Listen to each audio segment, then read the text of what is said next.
Yes, the Australia A squad, Usman Khawaja and Alex Doolan are likely to be the opening batsmen, and Jordan Silk and Nick Maddinson. The captain of the side is Brad Haddon, the vice-captain is Steve Smith, also Moses Henriques, Nathan Lyon and Ashton Agar are the spin bowlers, and then the pace bowlers are from the Ashes squad, Peter Siddle, James Pattinson, Jackson Bird, and also we've got Chad Sayers in that squad also. And the decision to play those fast bowlers and Nathan Lyon in England, primarily a warm-up for them heading into the Ashes? Yes, absolutely. So they'll be getting red ball cricket, and of course the other pace bowler in that squad is Ryan Harris. Ryan has, we're thrilled to bits that he came back strongly at the end of the season and did so well in the Shield final. So he's a very highly regarded bowler. So they'll all get just the appropriate red ball practice in those 3 games on the Australia A tour. So it's worked out well. Sorry, you've named some exciting young talent in there as well. Jordan Silk only played a couple of first-class games at the end of the last season, but impressed with a couple of big centuries. Yeah, and we were very impressed that in the Shield final he batted throughout the first day, and we need more of our young players to be able to bat long periods. He did well. Nick Maddinson has been on the radar for some time, and we're looking for consistent performances from him. And then of course Steve Smith, as I mentioned before, we regard him very highly. He's a very good cricketer and we want him to really blossom, and this is another opportunity for him.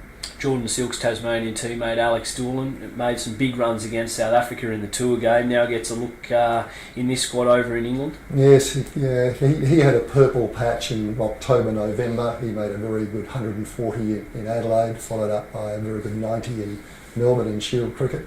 And then he got 160 odd against South Africa at the Sydney Cricket Ground, and in that period he looked a fine player, so we're really hoping that he comes through also.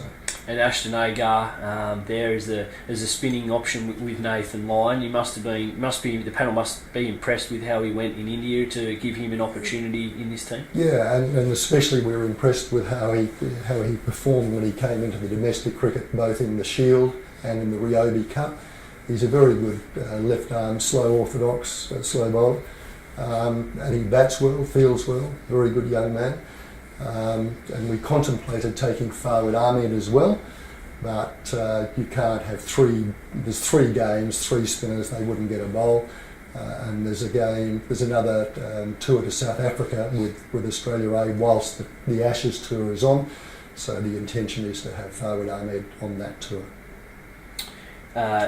You haven't picked Chris Rogers or Ed Cowan in this squad. Does that mean that they don't need the extra warm-up practice in England, or specifically because they're playing county, you've left them playing? They're playing county cricket, and that's the ideal preparation for them.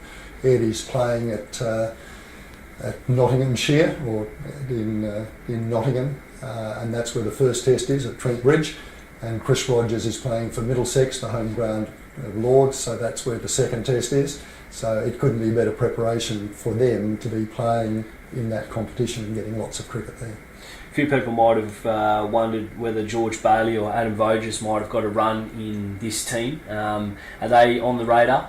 Well, they were both discussed at the selection table, but Chris Rogers received the support of the panel.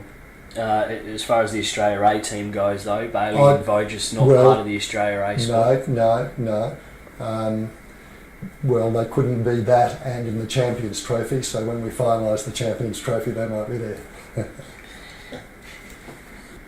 Chad Sayers might be a bit of a bolter into the Australia A squad. What can you tell us about him? Well, he did particularly well in Shield cricket this year and had a taste of it last year, but 48 wickets at an average of less than 20 is an outstanding performance. And he's a very accurate medium-fast bowler who swings the ball, pitches the ball up and swings it, and that sort of bowling is always does well in England, very conducive to English conditions. So he was very much in our thoughts when we sat around to select that, and he should do well.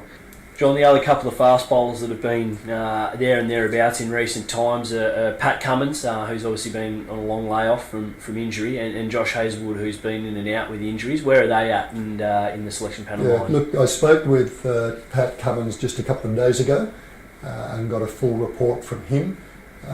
He is rehabilitating himself, both in terms of strengthening his body and getting his action right. We think the Australia A tour to England is too early for him, but at this stage the intention is having him on the Australia A tour to South Africa, which is sort of late July, August, so we think the timing's right for him to there. But what we certainly don't want to do is to rush him. So he's been working with Dennis Lilly and his action has been remodelled slightly, so it's likely to put less stress on his body, and we want to make sure that that action, those modifications have been well grooved before he gets into the pressure situation of a game. Josh Hazlewood is very highly regarded by the national selection panel, but with those 4 pace bowlers from the Ashes squad being in the